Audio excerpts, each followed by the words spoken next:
2015 SEBI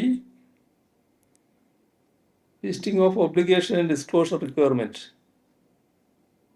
regulation 30 പ്രകാരവും അനുബന്ധ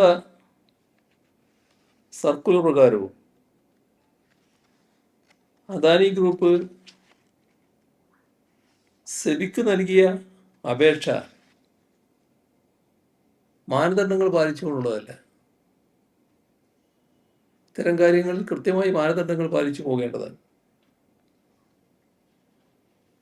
കൃത്യവും സുതാര്യവുമായ വെളിപ്പെടുത്തലുമില്ല. ദേശീയ സുരക്ഷയും പൊതു താൽപ്പര്യവും പാലിച്ചുകൊണ്ട് മാത്രമേ അനുമതി നൽകാവൂ എന്നാണ് കരാറിലുള്ളത്. സംസ്ഥാന സർക്കാരിൻ്റെ മുൻകൂർ അനുമതി ലഭ്യമാക്കാത്തതുകൊണ്ടും സെബി റെഗുലേഷൻസ് പാലിക്കാത്തതുകൊണ്ടും ഓഹരി കൈമാറ്റം സംബന്ധിച്ച അപേക്ഷയിൽ അദാനി ഗ്രൂപ്പിനോട് വിശദീകരണം തേടണമെന്നാണ് കത്തിൽ ആവശ്യപ്പെട്ടിട്ടുള്ളത്.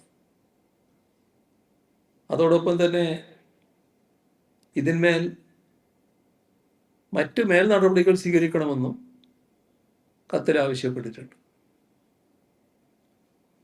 നിലവിലുള്ള ചട്ടങ്ങളും നിയമങ്ങളും പാലിച്ചാൽ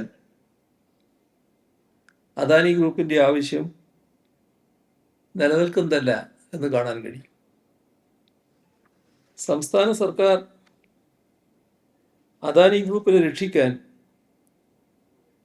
വഴിവിട്ട സഹായം നൽകുമോ? അതാണ് ഇനി അറിയാനുള്ളത്. ഇവിടെ ഈ അദാനി കമ്പനിയുടെ 49% ഓഹരികൾ എം എസ് സിയുടെ സബ്സിഡറി കമ്പനിയായ മുണ്ടി ലിമിറ്റഡിന് കൈമാറുന്ന വിവരം ജൂൺ 30 പുറത്തു വന്നത്. 29 അദാനി ഗ്രൂപ്പ് സെബിക്ക് ഓഹരി കൈമാറ്റത്തെ സംബന്ധിച്ച് കത്ത് നൽകിയതായിട്ടാണ് കാണുന്നത്. ഈ വിവരം പുറത്തു വന്ന ഉടനെ ഈ കഴിഞ്ഞ ജൂലൈ 1 നിയമസഭയിൽ ഈ പ്രശ്നം പ്രത്യേകമായി തന്നെ ഞാൻ ഉന്നയിക്കുകയുണ്ടായി. അപ്പോൾ മുഖ്യമന്ത്രി നിയമസഭയിൽ പറഞ്ഞത് ഇക്കാര്യത്തിൽ സംസ്ഥാന സർക്കാരിന് ഒരറിയിപ്പും ലഭിച്ചിട്ടില്ല എന്നാണ്. കൺസെഷൻ എഗ്രിമെൻറ്റിലെ 5(2), 5(3) ഈ ക്ലോസുകളുടെ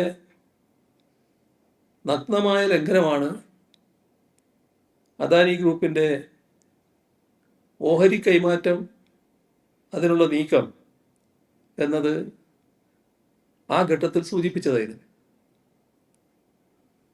അത്തരം ഓഹരി കൈമാറ്റത്തിന് സർക്കാരിൻ്റെ മുൻകൂർ അനുമതി ലഭ്യമാകണം. പക്ഷേ മുഖ്യമന്ത്രി പറഞ്ഞത് അങ്ങനെ അനുമതിക്കായുള്ള ഒരപേക്ഷയും സംസ്ഥാന സർക്കാരിന് ലഭിച്ചിട്ടില്ല എന്നാണ്.